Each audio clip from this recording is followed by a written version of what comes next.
Assalamu alaikum and welcome to Alpine Academy. Our subject for today is Computer Science for Class 9, Sindh Textbook Board Jamshoro. The book that we'll be following is a textbook of Computer Science for Class 9. It has a total of 8 chapters, out of which we'll be finishing the 3rd chapter today. Unit 3, Input-Output Devices. Our topic for today is Dual-Purpose Devices and Exercise. Dual-Purpose Devices, Input-Output or I/O devices. Dual-purpose devices are those devices which perform both the functions of input and output devices. Dual-purpose devices वो devices होती हैं जो कि input और output devices दोनों के functions एक ही time पे perform करें. They can simultaneously perform both operations of sending data and reading data. ये एक ही time पे data send भी कर सकती हैं और read भी कर सकती हैं. Disk drive. Disk drive is a peripheral device that reads or writes the disks, hard disk, floppy disk, etc. that store information. Disk drive एक ऐसी peripheral device है जो कि उन डिस्क को रीड या राइट करती है जो कि इंफॉर्मेशन स्टोर करे और उन डिस्क में हार्ड डिस्क, फ्लॉपी डिस्क वगैरह मौजूद हैं. The drive contains a motor to rotate the disk at a constant rate and one or more read or write heads which are positioned over the desired track. इस drive में एक motor होती है जो कि डिस्क को एक constant speed पे रोटेट करती है और उसके साथ साथ एक या एक से ज़्यादा रीड और राइट हेड्स को भी रोटेट करती है जो कि उस ट्रैक के ऊपर पोजीशन होते हैं ताकि वो रीड कर सकें डेटा को. When the disk drive is used to read some data from the disk, it will fall in the category of input devices. While writing onto the disk, it will be considered as an output device. जब भी कोई disk drive disc से data read करने के लिए इस्तेमाल होती है तब वो इनपुट डिवाइस हो जाएगी. जब वो डेटा राइट करने के लिए इस्तेमाल होगी तब वो आउटपुट डिवाइस हो जाएगी. CD writer. A CD writer is a device connected to your computer which can write on CD-RW and CD-R disks. एक CD writer एक ऐसी डिवाइस है जो कि आपके कंप्यूटर के साथ कनेक्टेड होती है और वो CD-RW और CD-R डिस्क पे राइट कर सकती है. CD-RW disks may be written, erased and rewritten, while CD-R disks can only be written once. CD-RW disk की खासियत ये है कि उनको राइट करके फिर इरेज करके फिर से राइट किया जा सकता है, जबकि CD-R डिस्क को सिर्फ एक बार राइट कर सकते हैं हम. CD writer performance is based on X units, where 1X is equal to 150 kilobytes per second. CD writer की स्पीड या परफॉर्मेंस उसके X यूनिट से मेजर की जाती है, जिसमें एक X 150 किलोबाइट्स पर सेकंड के बराबर होता है. CD-R drives can also read CD-ROMs and play audio CDs. CD-R drives CD-ROMs और ऑडियो CDs है, गानों की जो CD होती है आपकी उनको भी प्ले कर सकते हैं. The CD writer is also called a CD-R drive, short for compact disc recordable drive. अब इन इनपुट आउटपुट डिवाइसेस के बाद मैं आपको हार्ड कॉपी और सॉफ्ट कॉपी के कॉन्सेप्ट की तरफ लेके चलता हूँ. Screen output is known as soft copy because it is intangible and temporary. Screen output आपके पास जो डिस्प्ले पे जो भी चीज़ आती है मॉनिटर पे आपके, उसको हम कहते हैं स्क्रीन आउटपुट और उसको हम सॉफ्ट कॉपी भी कहते हैं क्योंकि वो इंटेंजिबल है और टेम्परेरी है. इंटेंजिबल से मुराद हम उसको हाथ नहीं लगा सकते और टेम्परेरी इस वजह से क्योंकि जैसे आप कंप्यूटर बंद करेंगे तो वो ख़त्म हो जाएगी. Unlike hard copy produced by a printer on paper which is tangible and can be permanent.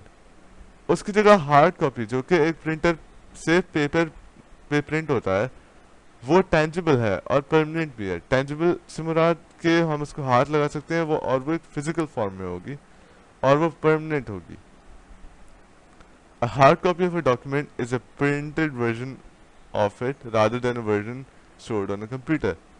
एक डॉक्यूमेंट की हार्ड कॉपी उसका प्रिंट किया हुआ वर्जन होता है, जबकि एक सॉफ्ट कॉपी एक machine readable form of corresponding hard copy.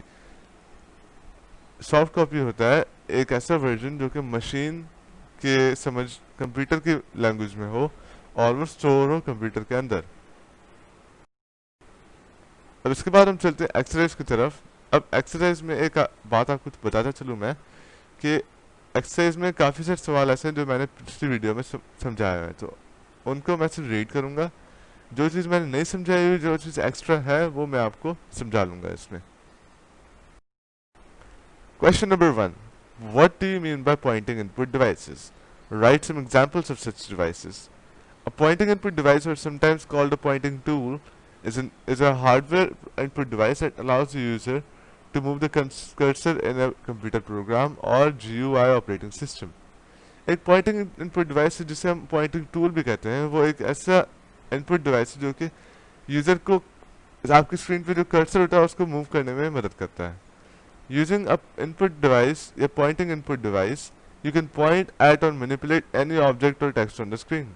एक पॉइंटिंग डिवाइस से आप अपनी स्क्रीन पे कोई भी ऑब्जेक्ट या टेक्स्ट को मूव या मैनिपुलेट कर सकते हैं या उससे इंटरेक्ट कर सकते हैं। Examples of such devices are mouse, trackball, light pen, joystick, touchpad etcetera. ऐसे डिवाइसेस के एग्जाम्पल्स हैं mouse, trackball, light pen, joystick वगैरह। What is the difference between hard copy and soft copy? Hard copy is a printed digital document file on paper. Hard copy एक ऐसी digital document file है जो कि paper पे print की जाए। Soft copy is an unprinted electronic document file that exists in any digital form. Soft copy एक ऐसा डॉक्यूमेंट है जो कि प्रिंट नहीं हुआ और इलेक्ट्रॉनिक फॉर्म में है, और डिजिटल फॉर्म से मुराद वो कंप्यूटर में कहीं किसी जगह पे स्टोर्ड है। Hard copy is touchable, soft copy is not touchable. Hard copy cannot be modified easily, soft copy can be modified easily. Hard copy can be transmitted physically, soft copy can be transmitted digitally. What is the use of cursor movement keys in a keyboard? ये मैंने आपको keyboard वाले section में पढ़ाया है ये सारा सवाल। Cursor control keys are used to move the cursor around the screen. Most keyboards include the following cursor movement keys: arrow keys, home and end, page up and page down. What is the major difference between mouse and trackball? Trackball is a stationary input device with a ball on its top or side. Trackball की picture आपको अगर याद हो तो उस वो एक ऐसा पॉइंटिंग डिवाइस है जिसमें एक बॉल होता है उसके टॉप पे या साइड पे, और वो खुद मूव नहीं करता। To move the pointer using a trackball, you rotate the ball with your thumb, fingers or the palm of your hand. और उस बॉल से आप पॉइंटर को ऐसे मूव करते हैं, उस बॉल को आप जैसे मूव करेंगे अपनी उंगलियों से या हाथ से, तो आपका पॉइंटर मूव करेगा। उसकी जगह पर mouse is a pointing device that fits comfortably under the palm of your hand. With mouse users control the movement of the pointer.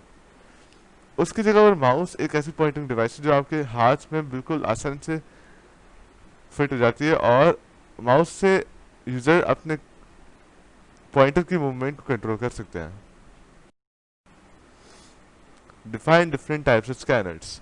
Answer: number 1, handheld scanner. This scanner is held in a hand and passed across the image to be scanned. The picture is on a flat surface and the scanner is moved downward onto the picture to capture it. Flatbed scanner. This scanner has a flat piece of glass. The document is put on it upside down to scan it. Sheet-fed scanner. This scanner feeds each sheet of paper across a non-moving scan head.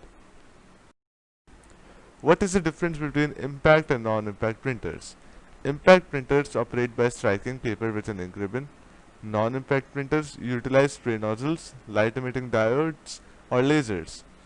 Impact printers print low-quality text and graphics. Non-impact printers print high-quality text and graphics. Impact printers make a lot of noise when printing. Non-impact printers do not make such noise when printing. Which device is used as an input device as well as an output device? Define it in detail. Dual-purpose devices are those devices which perform the functions of input-output devices. CD writer is a common example of this. A CD writer is a device connected to your computer which can write on CD-RW and CD-R disks. CD-RW disks may be written, erased and rewritten, while CD-R disks can only be written once. CD-R drives can also read CD-ROMs and plays audio CDs. ये वही बात जो मैंने आपको इसी lecture में बताई है कि ड्यूल पर्पस डिवाइसेस कैसे काम करती हैं और CD राइटर की कैसी क्या क्या फंक्शनैलिटीज है और क्या क्या कैपेबिलिटीज हैं उसकी। अब यहाँ पर मैंने ब्लैंक्स सॉल्व करके आपकी स्क्रीन पे रख दिए हैं, और मैं ये अप्रिशिएट करूंगा कि अगर आप ये खुद से पहले सॉल्व करें, फिर जहाँ फंसते हैं ना तो आप फिर इसको रेफरेंस करें। वही बात यहाँ पर ऑप्शंस के साथ आ जाती है करेक्ट आंसर्स के, कि आप इनसे टैली करें अपने आंसर्स, ना कि आप इनको कॉपी करें। ट्रू और फॉल्स के साथ एग्जैक्टली वही बात है, और मैं उम्मीद है कि आप ये बात समझ गए होंगे, ये आपकी बेहतरी के लिए ही है। तो हमारे ये दूसरा पार्ट यहीं पर ही ख़त्म होता है। अगले पार्ट में हम ड्यूअल पर्पस डिवाइसेस को कवर करेंगे, और मुझे उम्मीद है कि आप उसको कंटिन्यू करेंगे और आगे हमारे साथ पढ़ेंगे। आपका हमें ज्वाइन करने के लिए बहुत बहुत शुक्रिया। आपको कोई भी सवालात हो तो आप हमें ईमेल कर लें या व्हाट्सएप पे मैसेज करें, या तो फिर आप इस वीडियो के नीचे कमेंट कर लें। शुक्रिया।